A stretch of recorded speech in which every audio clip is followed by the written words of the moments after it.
And finally, we're here at SHOT Show, and I've been chasing this guest around forever to get time with her. She's just been so busy winning. I finally have the one and only Lena Miculek. It's me. That's me. So I'm real excited. We're pumped up to finally get a chance to rap for a little bit. It's been a while since we got time to catch up and see what's going on, but so much has changed. You guys have so much going on. How exciting is this, and how has the last year been?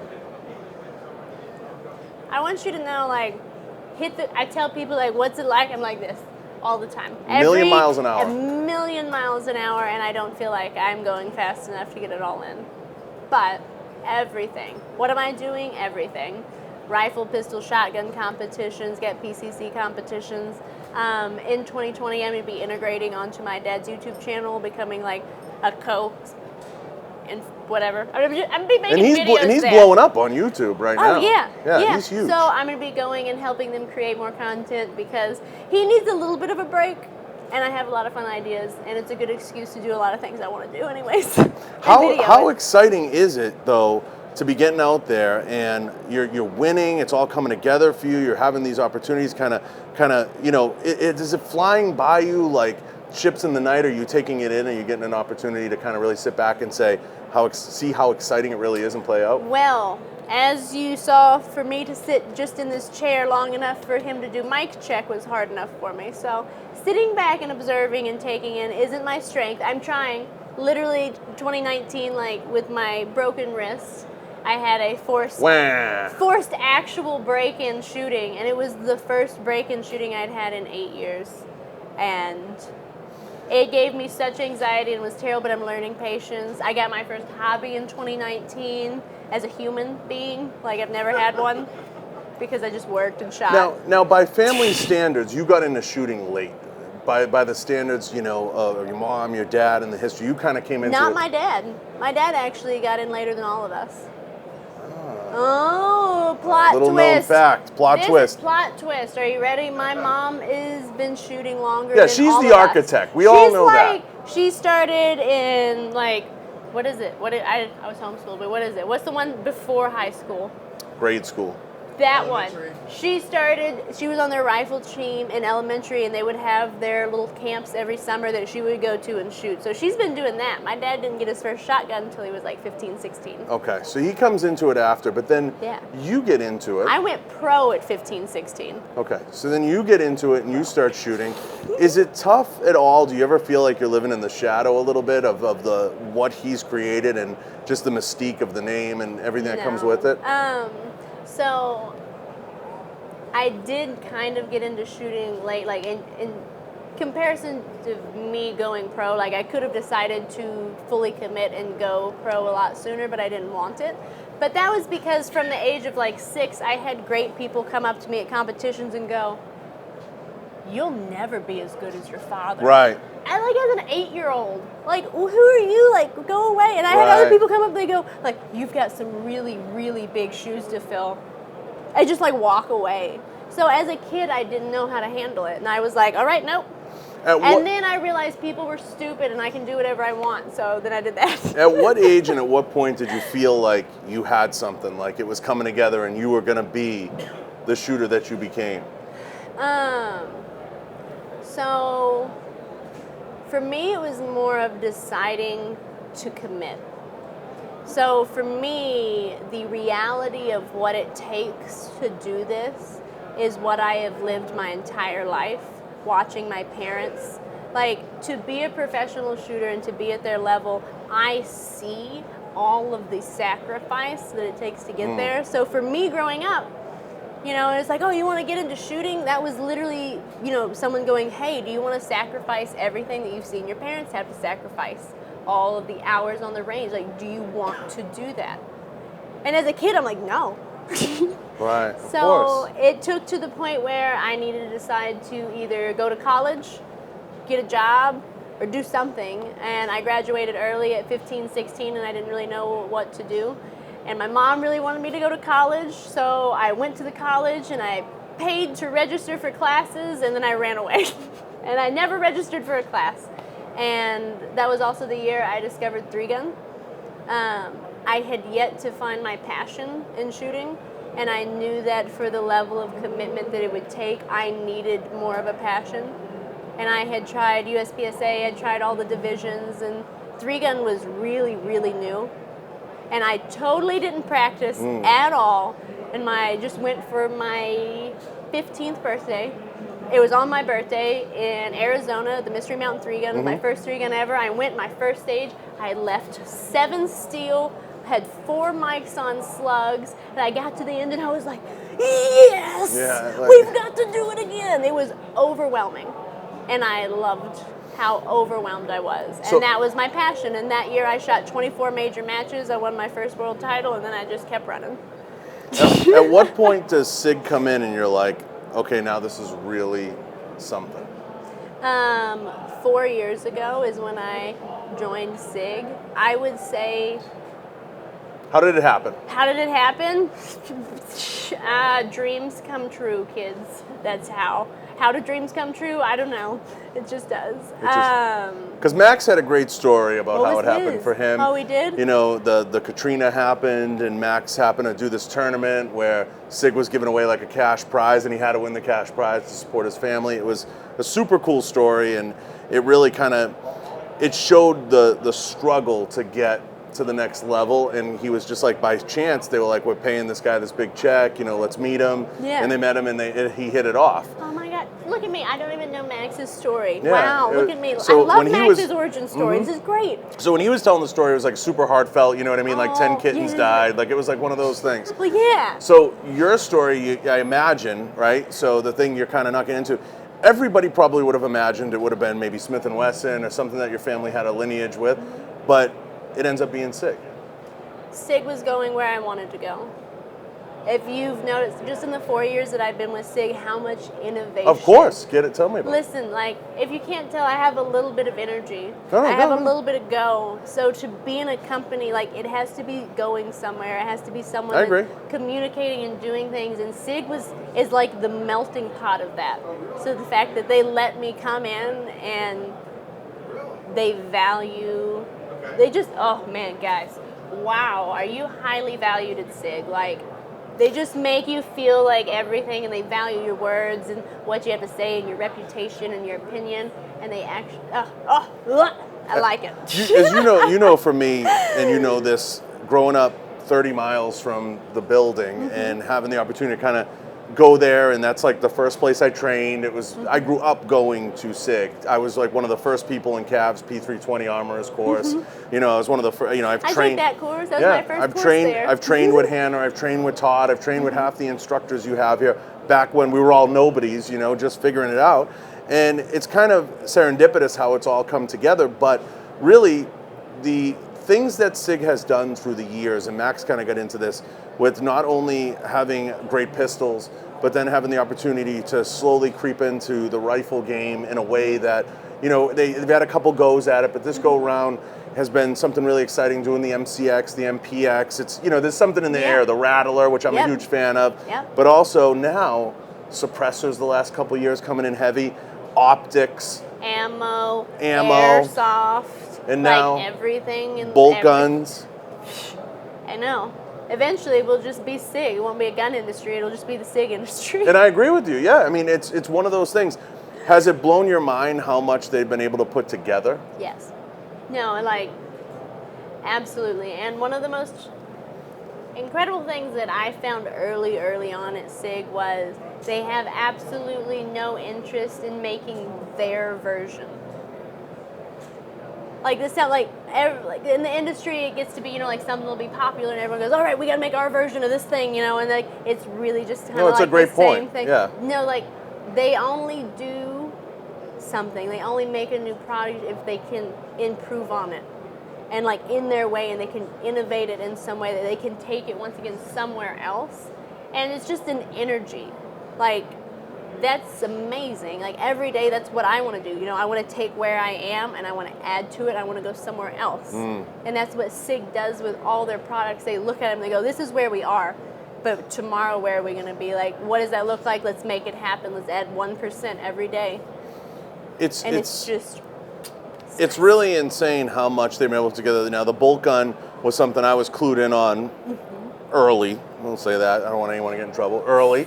But I think it's so exciting, and I love that they, which is unlike SIG in many ways, that they went for kind of that, I don't want to say that inexpensive part of the market. They were able to produce something of very high quality at $1,700 price point in that short action. It's really amazing, and I think that's the right step, because I think $1,000 chassis and $1,000 barrel, I mean, that's a great market, but it's very small. SIG is now producing something that I think is affordable, suppressor ready, you can get right into it, and it makes a lot of sense. And then the ammo. Yes, it makes sense. So this is a pet peeve of mine in our industry. We like to make things and then go, all right, this is what you want. You know, like, I've made it, this is it. And it's not true. Like, no, like, they need to make what we want. And SIG did that. And like the cross is a great example of bringing snipers together, competition shooters together, and hunters, and actually sitting them down on a table and going, what do you have to have? And then going to the engineers and being like, make it. With all the innovation, what has been the most exciting one for you personally that you're like, damn, that's really cool? Whether it's the pistol side, since the 320s come in. There's multiple. So there's like which one were you like when you heard it?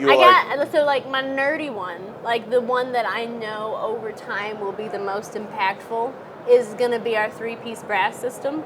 Okay. And I know everyone's like, okay, brass. No, like, so to put it in perspective, the brass that we're making in the 3-piece system, it's the equivalency of going from black powder to smokeless powder. And this brass, like in my lifetime and in my time being in this industry, I don't think there is anything that's going to impact our future as much as this brass. And I know everyone's like, well, I mean, a gun is a gun, but ammo goes in all of them. And the fact that we've made an innovation. One of the things when people ask me, outsiders, of course, all the time, like, what's the biggest innovation in the gun industry? Like, I feel like there's nothing new.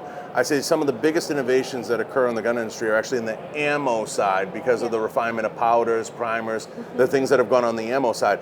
Gun technology stayed relatively the same in the last 20 or 30 years, but ammo technology's improved considerably. It's skyrocketing. That, and also the Bdx Optics. I'm just waiting for a 1-to-6. I want them to make a 1-to-6, and this is the thing. So the Bdx system works by you range it, and it goes in there and it adjusts for your hold. But you can also go in there and manually set each distance.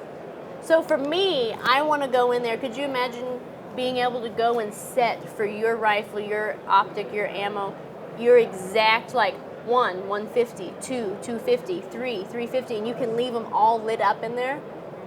So you could make your custom reticle on the go right there, set up for 3 guns. So I don't have to range and wait for it. I can just boop, boop, boop, boop, set them all up.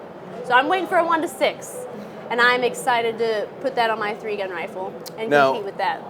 I think there's a lot of stuff that people can kind of geek out on, but for you and your career, I know having the opportunity to travel and participate in all these tournaments, the world's all over, you're traveling everywhere, we all kind of take a look at the stories.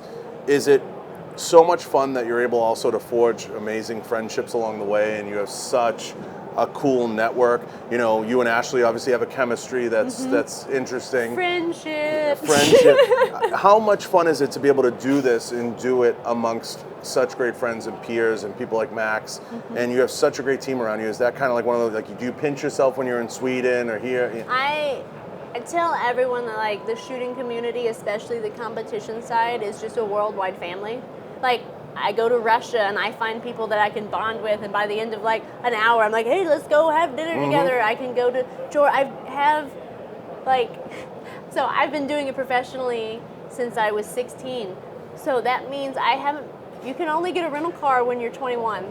So I've been traveling for a living long before I was able to legally get a rental car. So for many, many years, any match I would go to, I would have to just call up people and be like, hey, can you drive? Can you pick me up at the airport? And can I stay in your hotel room, or can I stay at the same hotel? And so I have family everywhere. I have stayed at almost everyone's house. I've gone to road trips with hundreds of different people.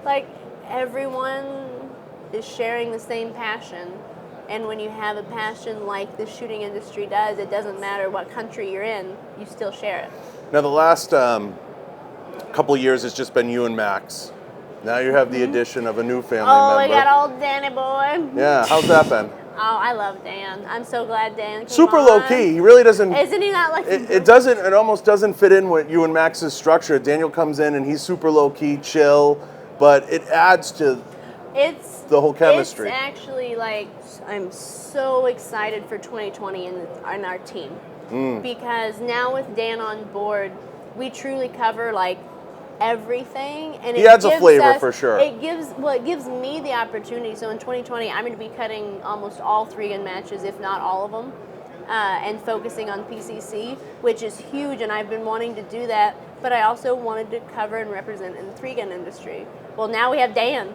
Dan, we know he's just going to crush it, as he has for like the past 12 undefeated national multi-gun champion. He's good. And long range, and he does that. So he gets to cover another demographic, and it opens up for me the opportunity to teach more, which is something I want to do. Yeah. And just shoot one gun and see how good I can truly get with one. We got to get him out of his shell a little, though. See, Dan, you just got to get to know Dan. Right. Dan's cautious. Mm-hmm. Got to get him out of his shell.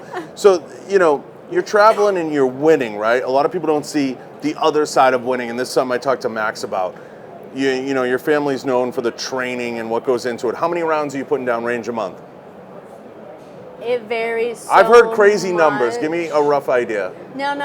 So I'm on the road 180 days a year. So the time spent home, people think I get to shoot every day. I would love that. It goes in spurts. I'm gone for like half the month. But when you're training and in training mode, if I'm training every time I go to the range, is I'm it 10,000 rounds? No. Every time I go to the range, I'm shooting only probably 300 to 400 rounds, and that's usually pistol. And how many times a week? That's per platform. Platform. If I was taking it to the range. So if I was preparing for a 3-gun match, obviously it's automatically 3 times the amount of ammo for preparation. The wildest round count that I actually know that I did was in preparation for my first world title world record I was trying to set. I shot 40,000 rounds in a month. Luckily I had amazing people that sat at a reloading press and just put it in buckets, and every day I would go and grab that bucket and go out to the range and stand there and shoot till my bucket was empty, and then go back inside and do it again. 40,000 rounds. That's an insane amount of training. So that's crazy. Well, I had a record I needed to set. To put it in perspective, 40,000 rounds of mixed caliber. This was just 9mm. This was just 9. This was just 9 through my MPX. This was just training for I wanted to set a world record. It's not easy. You gotta try real hard. You gotta try real hard. So when you're going out there and you're training, a lot of people don't realize in shooting, and this was something that I was a proponent of, how physical it gets. It's exhausting, it's tiring. How do you balance the training, the nutrition, the back end, the sleep, everything, with staying focused and staying on that path to get that world championship? It's preparing your body is a huge part of it. It's so easy to get focused just on, it's just so many aspects you have to prepare. Because some of the stages have teeter-totters, they have, ninjas jumping, midgets jumping out of the... Everything, people everywhere. But it's mainly just a general physical athleticism that you need to have. For me, it's really specific muscle groups I need to work. A lot of gym time, a lot of stretching, and a lot of recovery. I'm a member at a wellness center, so I go and have cryotherapy. So you don't do the max. IVs you don't. blah. Do you do the max thing where he's going to a specialist that has him hitting balls and hitting lights? No, I just try and stay really active. I just like to be very active. I take my dog out in my yard and play with her 10 times a day, because me and my dog both have the same amount of energy, so we go outside and play. Are you doing any of the mental coaching yet or anything? Meditation, you incorporate any of that? Oh yeah, I've had to do that from the very beginning. Do you see how wild this is? This brain is a bazillion places at once. So from the very beginning, I did it without even knowing. Right. The very Like the very first thing I did when I started shooting that really changed was my mental game. Because it doesn't matter what abilities you have if you can't access them, and you have to access everything through your mind. So if you're just focusing on repetition, you're just focusing on muscle memory, it's pointless if you can't actually access it when you want to. So mental game is huge for me, and what changed me from a 52% shooter to 2 months later winning my first world title. Literally, it was like for me it was a switch, and then a lot of hard work to obviously build on it, but Right. mental game. How many world titles is enough? I'll let you know when I get it. So it's a zero-sum game. You're just constantly trying to perpetually get better and get to the next level. That's a very difficult mindset to adopt, and it's not easy. And that's why some people one's enough, some people five's enough, some people, whatever the number is. But I think it helps when you're on a team where you have somebody like Max, you have people on your team that are pushing you to get to that next level, and it's almost like, like a car pulling all the other cars along. Do you ever have those moments where you're like, geez, my teammate's doing this, and I look at that, and I want to get better, or are you just focused on what you have going on? Because it's good and bad to have both. It's kind of a combo of both, like when you're struggling, you need teammates, and that's what you have them for when you fall back and you can't make it on your own. But you also have to be able to, pull yourself up by your bootstraps and do it and do what you have to do. So the fact that I feel like access to the team and the ability and the training to do it on my own, kind of the best of both worlds. I couldn't ask for more. Yeah, you can't beat that. When you have a good team like that, it kind of pushes you, but at the same time, and you it's stay. mainly it's a community too. Like Max and Dan, they are my team, but like once again, everyone kind of is. I mean, I've showed up at matches, and you would think competitions. This was a national level competition, okay, guys? Like you're thinking, all right, everyone's pretty serious, and it is. Like this is how I put food on my table. This is how I pay for my electricity. So I have to perform. I have to do this. And it's the same for everyone. I'm at a national level competition. Are you ready? I'm ready. I had to borrow pants, a belt, pistol ammo, a shotgun, earmuffs, and socks. I somehow showed up at a match. I had flown out at like midnight the night before after filming for 2 weeks straight, and I was like, I can still make it. And I showed up and I had nothing. I've heard a few of those stories. And then 5 minutes later of going around, this was back when Ashley and I weren't that close. Ashley gave me her shotgun to shoot at the match. She was and is my biggest competition in 3-gun. And she was like, here, and then some other people came and gave me some ammo, and I shared muffs. Like, it's a community. Like, that's a team right there. Absolutely. And this is just a bunch of hodgepodge people that randomly got put on a squad together. But we're all there trying to achieve the same thing. Once again, we all have the same passion. So we're all there just trying to move forward. Even though we do like to win, like a lot. Yeah, no, it's great. But we encourage. It's a weird combo that somehow we managed to pull off quite well. I've heard a few of those stories because I've heard stories. People showing up to matches. Tony Pignato told me a story once. He's like, we all get in the car, we get to the match, and everybody left the guns and this stuff at the room. It's like, and he's like, I get there and I have like a loaner gun and a borrowing a gun, and he's like, I'm with like 4 of the best shooters in the world, and it's like, it's crazy because you're literally going from like place to place to place, but you have to keep that mental focus. You have to keep that drive going forward. You have to keep your eye on the prize, and literally little things like socks and everything. You have to almost put the blinders on and just figure it out, right? I want you to know it takes a lot to like throw me off at this point. Yeah. I operate in chaos. At all times. Come on at me. At all times. You have to kind of embrace it because in this world that we're in, this is the time of year it gets hectic for us. You get shot, you get NRA, you have shows coming up, you're doing appearances, you're bopping around, you're selling the brand. It becomes a very uneasy atmosphere almost at all times. But you have to just kind of keep that laser focus, keep your eye on the prize, keep moving forward. So it doesn't make the uncomfort. You have to live in chaos, like you said. You have to live in that uncomfort. He says uncomfort. Yeah. Like, why is it uncomfort? It is. You said the world's chaos, and I say the only thing in life that's guaranteed is that something's going to go wrong. Actually, that at one point everything will go wrong. I always say. So why are we shocked when it happens? The thing Like, it happens. I always say, Lena, I always say, expect nothing, blame no one, and do your job.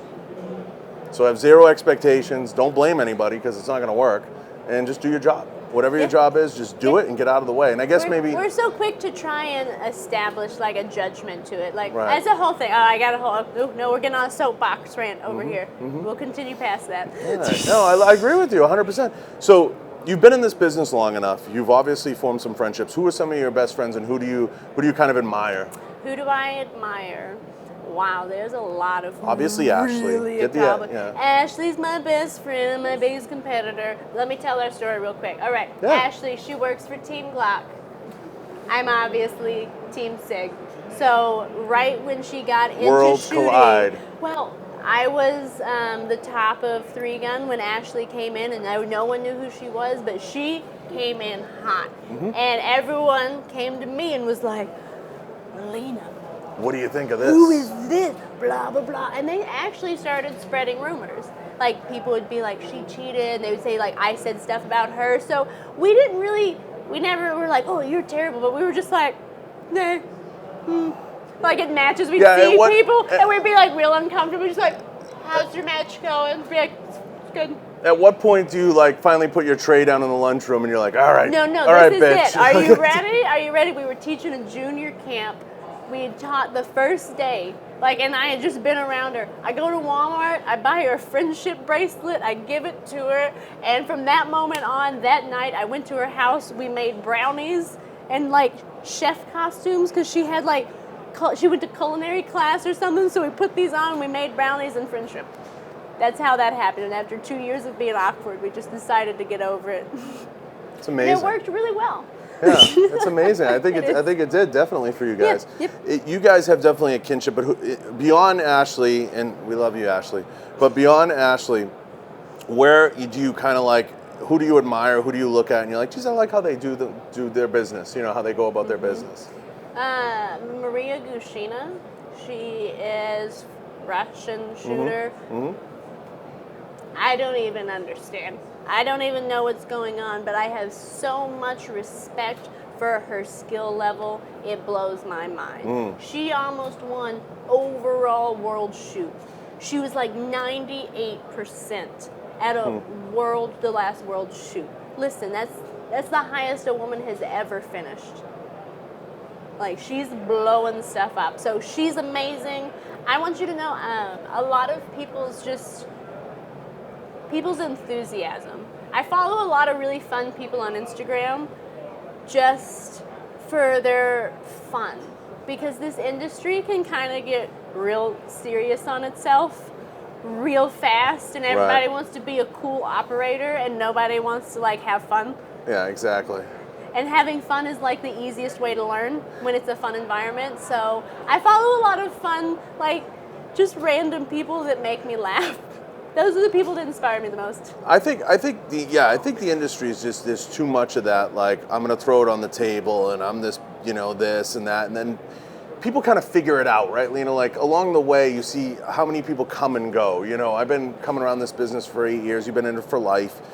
There's a lot of people that get into it because they think it's a certain kind of business, and then they figure out that it's an actual business. Like, at the end of the day, we're here to move the 2A movement forward. We're here to sell guns. We're here to participate in something we love, in shooting sports and defensive, sports.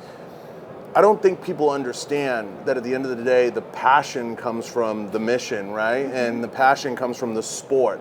And I think they get into it thinking, well, I'm going to walk around here in BDUs and I'm going to be that guy.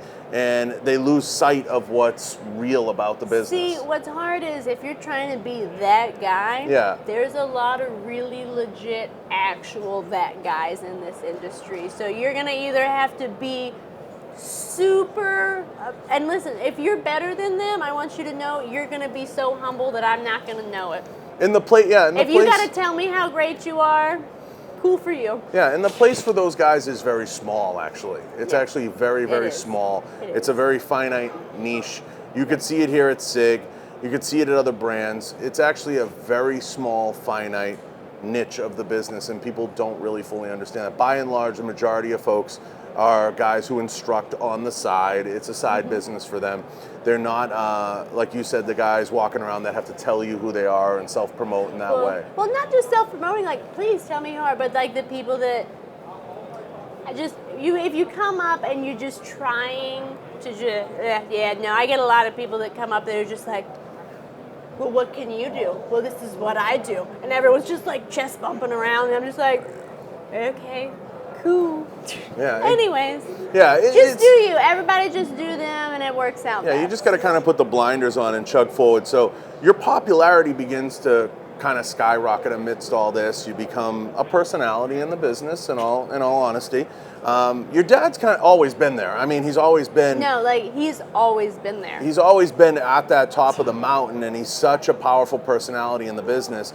Super unassuming, humble guy for everything that he's done and accomplished in the shooting world. You come along and you add such a flavor to it, such a personality. Where does that personality come from?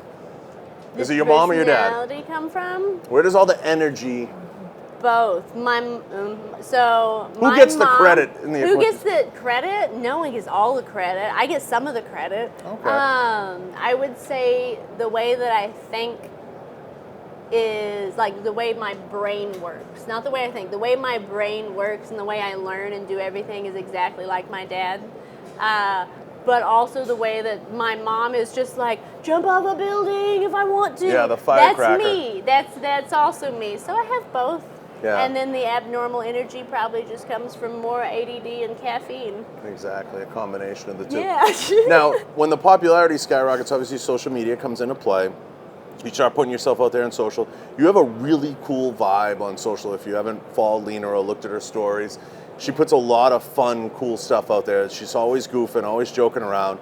Is that something that you just said, I'm just going to be me on social media and it's not just going to be a shoot fast page? Where does that kind of come into play? And it's just kind of like, I'm going to put my personality out there. Because you're one of the first to just really play it fast and loose in the stories and in the posts and everything. And I love that. It's just such a cool energy. Is that just like, I'm going to be me for better or worse, I'm going to do me and I'm going to put it out there and see what happens? Or was it by design? I want you to know, no, it was just like I was doing social media and social media is doing me. So I didn't know that it was like all over the top and really weird and goofy. It was just me sharing me. And at no point was it supposed to be, or did I ever want it to be something else. Right. So I've learned a lot about myself and my personality. Right. And you look back and you're like, what the hell was that? Like, what was I thinking? No, you just accept it all. You can't look back. You just go, yeah. Because people try to be the character on social media, and you are just very real, and your personality kind of permeates through it. You know what I mean? I'm always looking at them.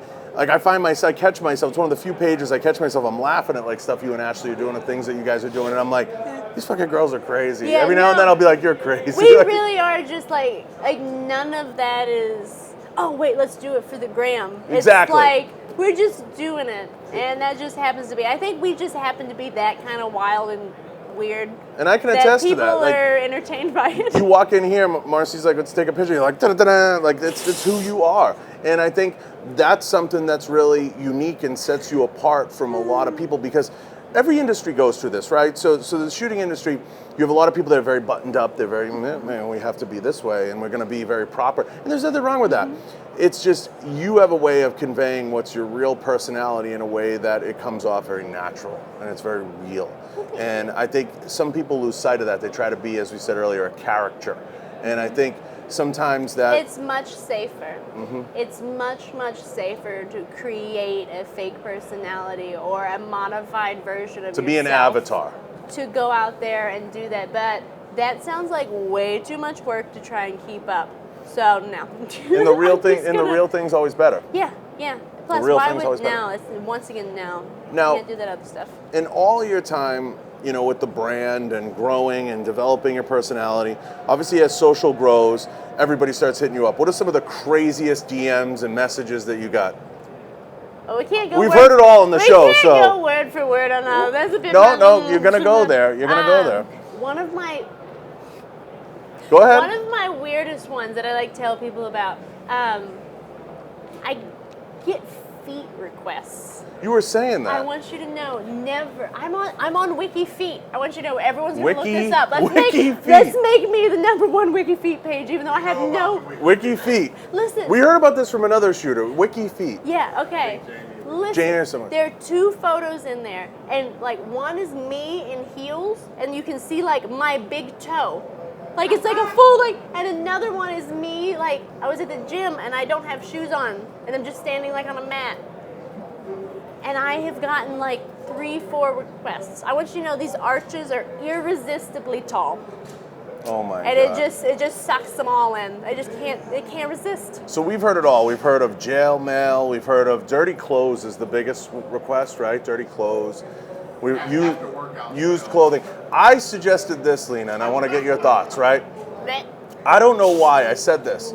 I don't know why the women in the defense industry, whether it's UFC, shooting, any of the sports, I said this to all of them, you should start a foundation and just say, like, donate all the money to, like, wounded veterans or, like, you know, Crispy or someone. You know, find someone. Funded by creepers, by internet creepers? Yeah, funded by internet creepers. And you should sell the stuff, auction it off to the highest bidder and say all the money, all the proceeds goes towards... I thought of it. I thought of the most random and the first woman that does that, like $25 for my socks, $50 for like a headband I wore them at. You'll make millions. I had someone ask me how much it would cost to buy my eggs. Wow. That's a first, Q. That's a first. That's a good one.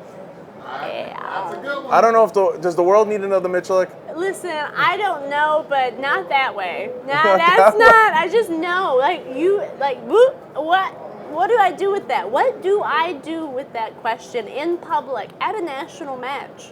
Oh, it was asked in person. Yeah, this one was asked in person too, not even via the internet. That's actually, crazy. my creepiest people are in person. Like the internet, like you guys are pretty chill, or I just ignore you.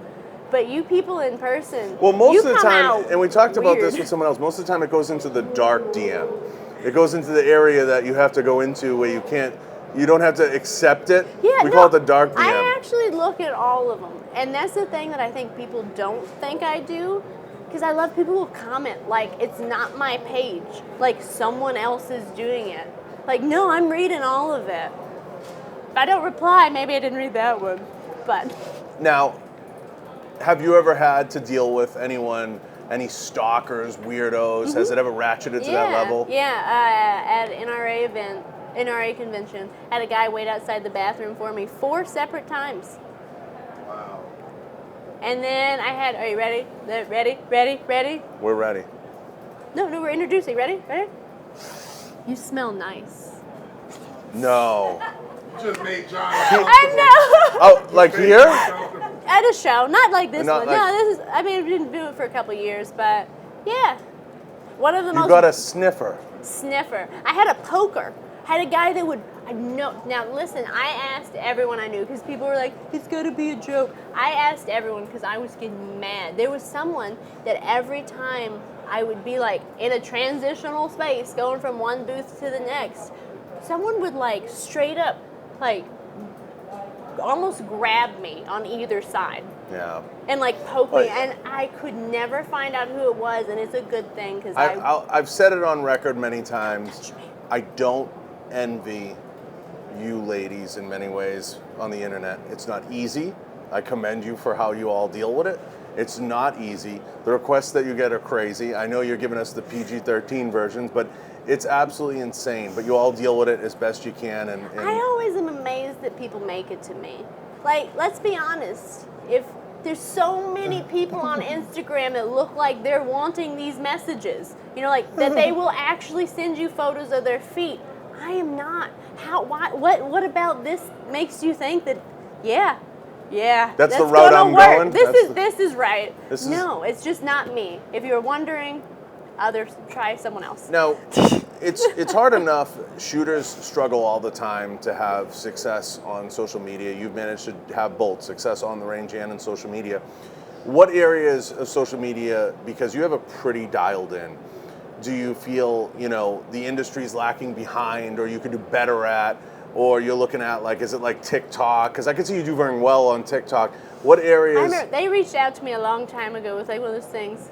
But I thank you for complimenting me on my social media, because I one-man show on everything, and I have no idea what It's not I'm easy. doing. No, I have People no idea don't realize what I'm it's doing. a full-time job in and of itself. I know. I just keep doing, and then it keeps doing well, and it's something that I'm really, like, I really don't know. So, like, you're like, you could be good on TikTok. Like, I have a Snapchat, and I'm like, what is this? I just got it because it's stupid, and my niece, like, puts apps on my phone because I'm, like, a 90-year-old woman already. Right. Like, No, I that's- understand completely. Like, I look at TikTok and I see it as 15 or 30 seconds of high energy, and it's something like you excel Well, I at. got You know what that I mean? too. Yeah. So it's always a struggle to put those puzzle pieces together, and brands like SIG and other brands out there, if there are any, they have a hard time fitting those puzzle pieces together, getting someone that can do it on the range and off the range in such a way that brings it all together. But it's hard. We all run into walls. I notice you're making a huge push on YouTube now. You mentioned your dad doing a channel. Yep. Now, is YouTube something that people, because I feel like people don't realize YouTube is second most used search bar on the internet, but people don't realize that YouTube is a lot of work. It's a lot of work that goes into it. I legitimately have like 5 jobs, but that's just what I do. Like, I'm my travel agent, I'm my gear maintainer, I'm a professional shooter, I'm an influencer, I'm a social media manager. Yeah. I do it all. Yeah, and it is all another job, but once again, you gotta decide why.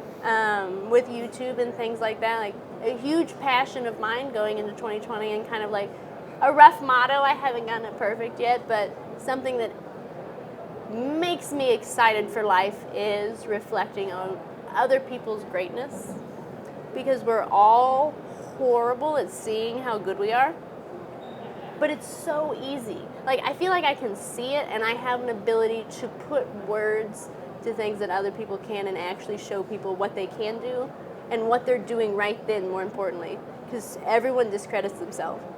Right. So I am making a push in 2020 to grow my audience, not for me, but because I want to understand more about what that means, reflecting other people's greatness back on them, so that I can figure out how to do that and then have a bigger audience and take people along, because I don't know what I'm doing. You probably don't know what you're doing.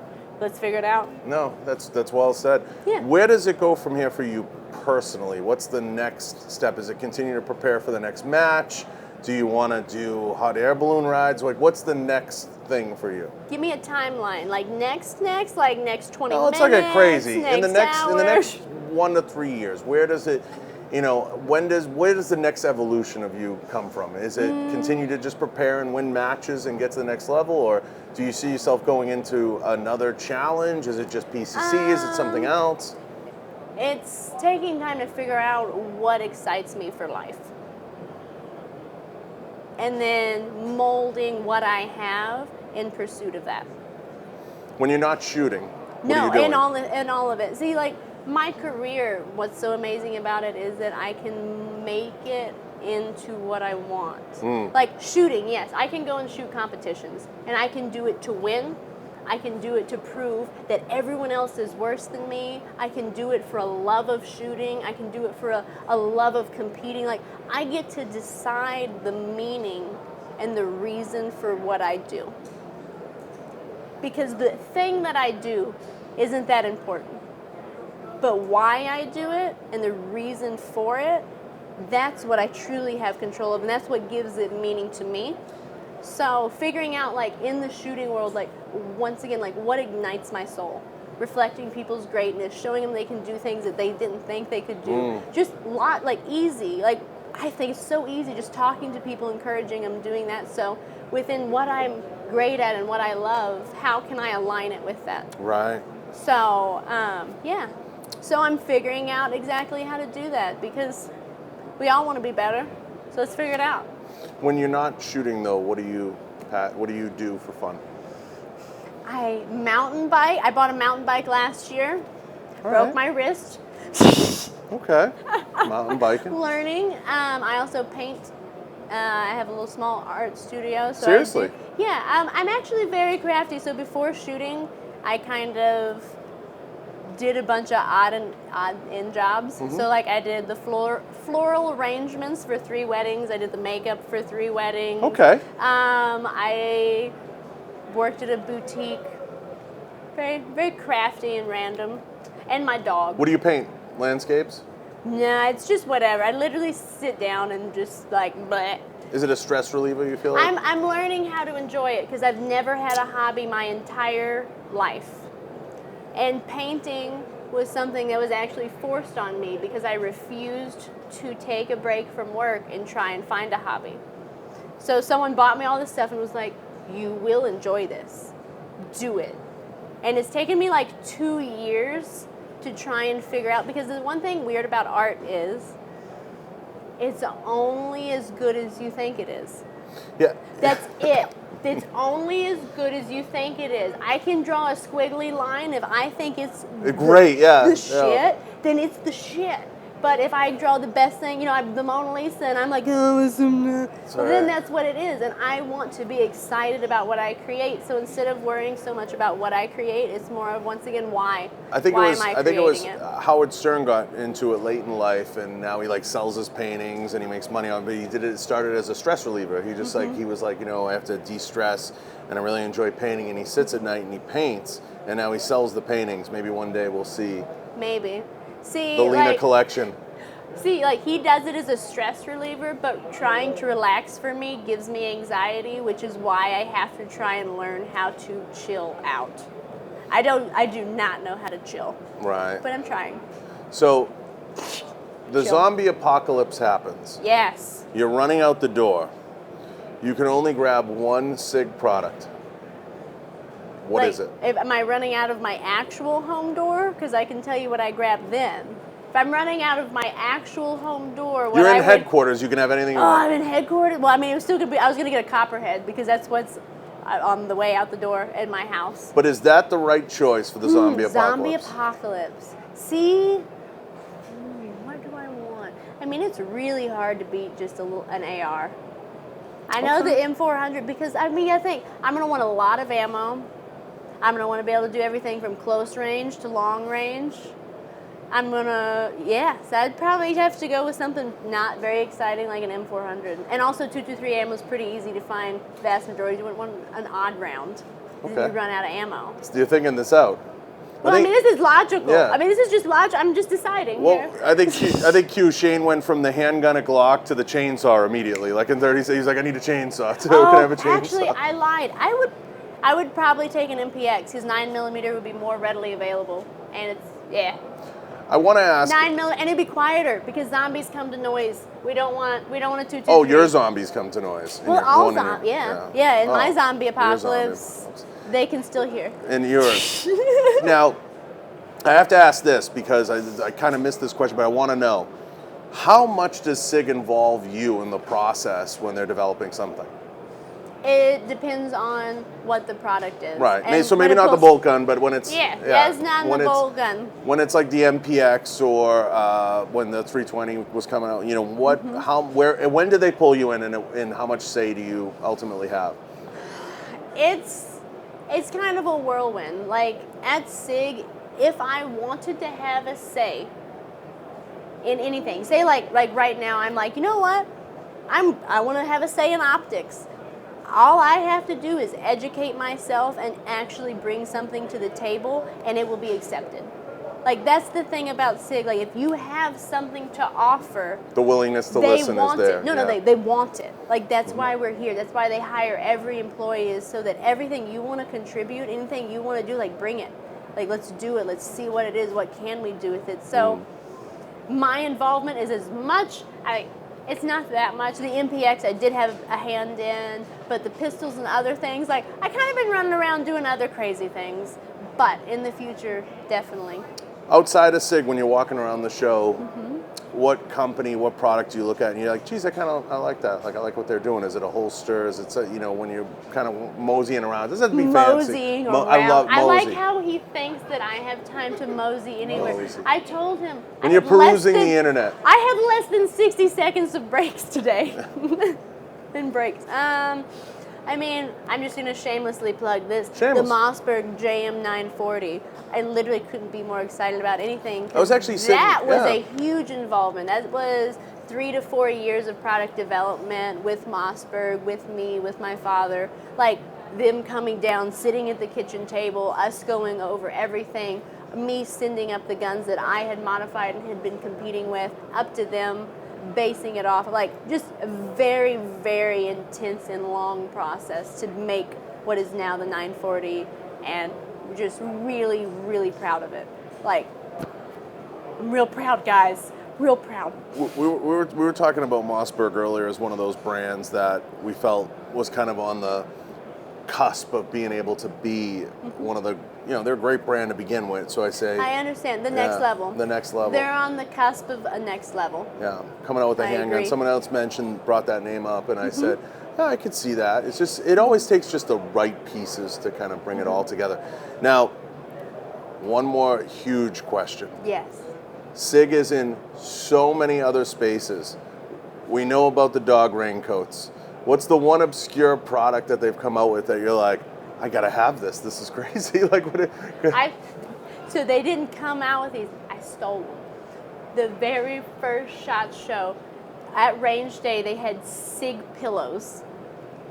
And listen, our coordinator. I saw them at the You saw them this year? Yeah. Okay, listen, the very first year, like I didn't think to just steal signed one. with a SIG. And With shit.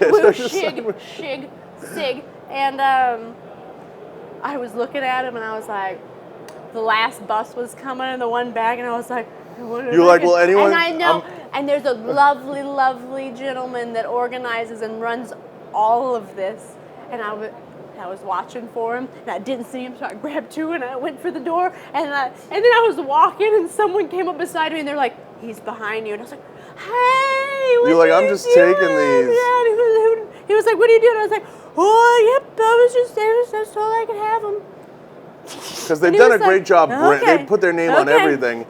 And I still have them. 4 years later, I still have the pillows I stole. I noticed the pillows at the private Range Day. I know, they're cool. Are they not? Yeah, I was like, and I didn't think... Those were just pillowcases. I went and examined them, and they would have been much easier to take that time, because you could have just like taken... I didn't think ahead. Nobody would have expected me, because I'm fat to begin with. I could have slipped one in, and everyone would have just thought I ate too much. Ooh, that prime rib was delicious. Like that donut wall, it got me. That donut wall and the pretzel wall. And I would have been able and to... the popcorn, it got me. I would have been able to smuggle them out. I should have consulted with you. You should have, see? You next day, SIG Range Day 2021, every pillow's going to be gone. They do it, and they do a fantastic job with that Range Day, really. This was our largest one yet. It was amazing. We had our food tent was the size of a wedding. A football field, guys. We had that much food. I'm taking Q-Nick. It was a wedding. It was a wedding. It was beautiful. Yeah, I would have been impressed if I went to a wedding that was in there. Super smart. Super smart. I mean, I think they do a great job. Now, I can't thank you enough for doing this. It's really, to take the time. I appreciate the hell out of everything you did and you've done, not only in the sport, what your family's done. I truly mean that. We've had the opportunity through the years to talk back and forth, and I really hope I do a good job putting a voice behind everybody, behind the firearms and behind this community. Okay. But to have you on, it means a ton. Thank you, because I know I'm a pain to catch and finally corner and make this happen. But you do it with a smile. You're like, oh, always. I want to. It's just hard to actually make it happen. Yeah. Because I'm running. Always running. Always running. So, plug everybody that you got to plug. Tell everybody where they can find you. And all your media, everything, all the social media. Oh my God, I've literally never done this. My last name's Miculek, Miculek. Easily There's searchable. only 4 of us. I'm this one.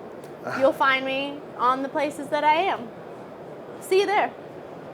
Now, 2020, where are your next couple stops, in case anyone's looking? Things to look out for in 2020 that I'm excited about. With SIG Sauer, I'll be teaching at the Academy. Oh, when? A PCC class. It's not set yet, but it'll be summer, hopefully June, July. Yeah, it's cold there right now. It's cold. Yeah, and I don't do the cold, so definitely not in any of that. So I will be doing that, which I'm very excited about. That's the phone. Phones. Let it ring. Don't get off camera yet. And just all over. Guys, I don't know. It's SHOT Show. I have SHOT Show brain. I'm doing everything. Just follow me on the IG. On the Instagram. And the best... No, it's fine. And the best place to reach you is going to be on Instagram. Instagram. And hopefully on YouTube there will be a lot more of me by the end of 2020. And slide into the DM appropriately. Or just don't. You can comment. I read those and those are nice. But if you do want to send me a DM, don't apologize first to me for even sending me the message. That's one of my biggest pet peeves when people go, I'm so sorry to take up your time and to do blah, blah, blah. No, just ask me what you got to ask me. And don't put in any of the filler. I don't need any filler. Just be blunt. Just say it. I'll get you an answer. So thank you for doing this. Thank you. I appreciate it. I want to thank everyone. I want to thank Q, Marcy, everyone. I want to thank everyone over Kvar, kvar.com. I appreciate everyone. Can't thank you guys enough. Q, we're out.